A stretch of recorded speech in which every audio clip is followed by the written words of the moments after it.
Adventist High School has educated about 3,000 students since 1949, some of whom are now serving the country in various positions of responsibility.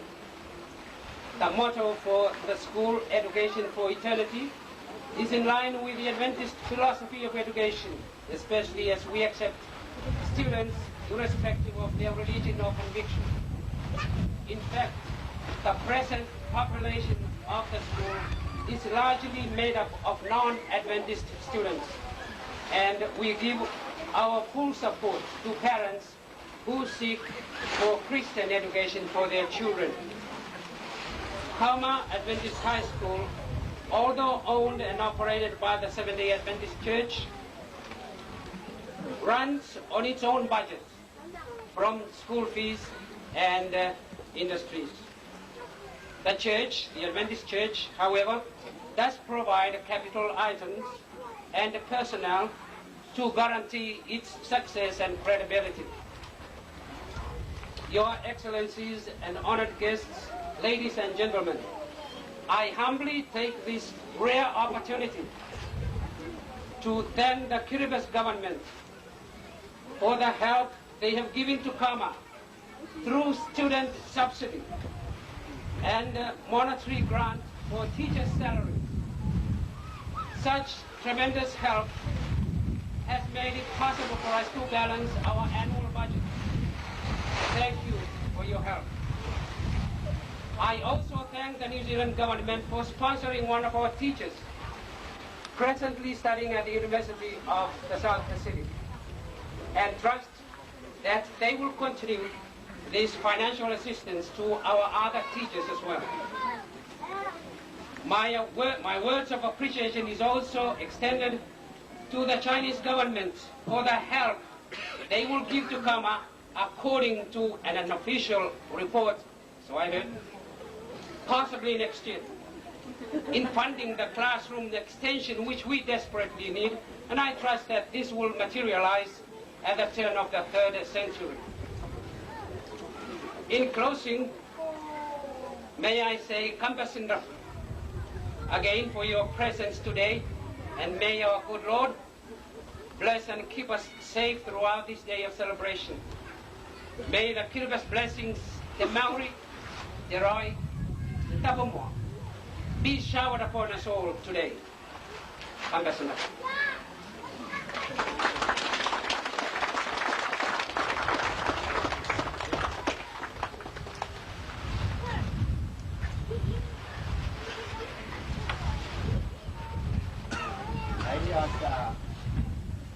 Paragi mora asa waragi naro dan tetaro no biar marari karo saya suana teram leita kamaya ko pa aswara na kangai rai kai sai tau ko skara ba ko damma ko ko san kari ka tian na bayu ako tan kari dia tara e ka wore de ke ko ta sinda ba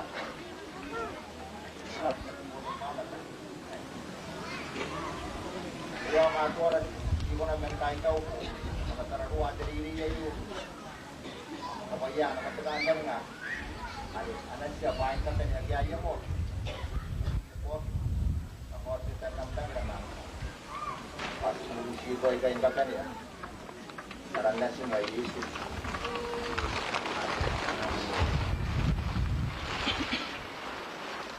My pleasure this morning just to give a small sketch of the history of the origins of this institution, Kauma, and the work of the Seventh-day Adventist Church here in Kiribati. There is a saying that goes something like this: the past is history, the future is a mystery, so we only have the present. And maybe that's why it's called a present, because it's the only moment we can ever enjoy. There is another saying which says, we have no need to fear for the future as long as we do not forget the way God has led us in the past. The Seventh-day Adventist Church has always taken very seriously the Bible command to train up a child in the way he or she should go. That is why, through the church, even though we are a relatively small Protestant denomination of about 10 million people worldwide, we run the largest Protestant education system in the world that we pass around the globe. Christian education is God's will. Kauma High School has its origins in the heart of God. And that is why we take students, as our principal has mentioned, regardless of race, regardless of colour, regardless of culture, regardless of creed, and give them the opportunity for an education which will fit them best for this world, and we pray also for eternity.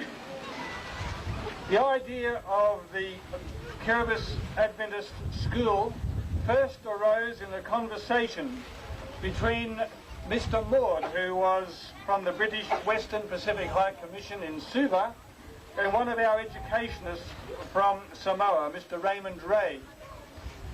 Mr. Maud, who was impressed with the Adventist school system on many other Pacific islands, and also with the character and nature of one of our young missionaries, Pastor John House, suggested to Mr. Ray that the Adventist Church might like to come to Kiribati and to establish an educational institution in Abomama. And of course, those were the days when Kiribati was called the Gilbert Islands. Now, providentially, when Pastor House took the call to come and introduce this educational institution on his brand new ship, the Petauau, one of the passengers on that ship was a gentleman by the name of Mr. Hard, who was the Gilbert government education director for those times. And this set the way to open an educational institution. So on arrival on June 6, 1947 at Tarawa, Pastor John House was introduced to Commissioner Bryant, who approved the Seventh-day Adventist entry into the Gilbert Islands, into the Kiribati Islands. And he stated one preference. He asked Pastor House, he said, in the people we choose, he said, he expressed the wish that we prepare for self-respecting, mature gentlemen as opposed to detribalised nominal Christian converts. So God called, and God had now officially opened the administrative doors to a new Christian education to be run here, Kauma Adventist College, which has now served the country of Kiribati for 50 years. And as our principal mentioned, over 3,000 students have passed through the doors here and graduated to a life of productivity. It was, however, through three self-respecting, mature men that I wish to give praise this morning for the establishment of this institution. Pastor John House, when he first arrived, started our first school at Tekabaru, just to the north of us here on the land of Te Binabina. But the first person this morning who I'd like to pay tribute to is a self-respecting, mature gentleman by the name of Samasoni, a man of about 40 years of age who had come from Nukulele. And when Pastor House birthed at Tarawa, Samasoni came and offered his services. And being an experienced, trained and qualified seaman, he became the bosun on the Petauau as it plied the waters of Kiribati under the direction of Pastor House and other missionaries for many years after. And so he gave us a stable, mature and a safe travel through these waters and helped establish our work here. The second self-respecting, mature gentleman was the King of Abomama, Tekanase, who introduced himself to Pastor House as George Murdoch. Tekanase saw that the education Pastor House was offering was an opportunity to see his people developed. And so he gave his blessing, he gave his land, and he even served for a short period as the captain of our ship. Kauma would not be here today without the gifting of the land by Tekanase, his brother, and one other gentleman of the site where we are now standing. And thirdly, the self-respecting, mature gentleman who is truly a man called of God who I must spend more time on this morning is none other than Tabinabina Kiramawa, MBE, husband, father, translator of text and song, magistrate, land provider, and finally a minister of the Lord Jesus Christ. It was Tabinabina who first leased about 2 acres of land where Pastor House set up his first school at Tekabaru. It was Tabinabina who talked with Tekanes, who then gave to us another 2 acres of land near where the wharf is today and the storage shed is, where the first home was set up for the new mission. It was Tabinabina who became Pastor House's mouth and pen as he translated in meeting and in all the written material and songs that were needed to start the new school and the work for the mission. It was Tabinabina who, as a magistrate of the island of Abamama, turned down a call to become the magistrate of Tarawa in preference to working for John House to see Christian education raised among his people and for his own children to have a Christian education. Tabinabina had been a faithful servant of the government and was awarded the title of the Member of the British Empire to King George VI. He went on to become a faithful servant of God and was awarded the far more enduring title of Son of God with a greater inheritance. And so it was through one mission family, 3 British government officials and 3 self-respecting, mature gentlemen from the islands that the Seventh-day Adventist Church educational work here on Abamama began. Kauma opened its classes to its first class on May the 5th, 1949, with Mrs. Merle House as principal, her daughter Joan, and Samuela Vaialopa as the first Kauma teachers. We have represented over in the 4950 some of those original students, one of whom is still teaching here with this institution today. We praise you. The land had been cleared by the students from the previous school up at Tekabaru and opened its classes, as I've said. In the back of our program, you'll find a list of those who have led in the work here down through the succeeding 50 years. I wish I had time to talk about some of the funny things that happened and some of the interesting things that happened, like the flying coconut pickers, and how Tonganabea landed head first and they had to pull his head out from between his shoulders, and he still lives up there at Tarawa today. About rolling the King James V classrooms up from where they were established after they moved to help build our school here. And the students tell me about the World War food balls and the food they used to have and the times they used to have in that time. And I believe we're going to have some of those on Thursday. But even though Kauma and the Adventist Church has had many difficult times, many good times, we know that God has led and God has blessed. And God has raised up through this institution many self-respecting, mature gentlemen and women during the last 50 years. And finally, before I close, I'd like to thank once again the government of Kiribati for their contribution in recent years to supporting the educational program here, and to the ambassadors from China, the High Commission for New Zealand and Australia out here for their contribution to our work too, which has seen a strengthening of our work. I praise God for his blessing and firmly believe at Kauma that we have no need to fear for the future as long as we do not forget the way that God has led in the past. God bless and thank you.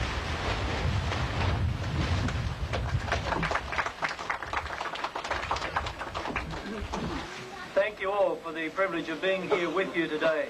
It is an honour to represent the Western Pacific Union mission of the Seventh-day Adventist Church, which has its headquarters in Honiara, the Solomon Islands.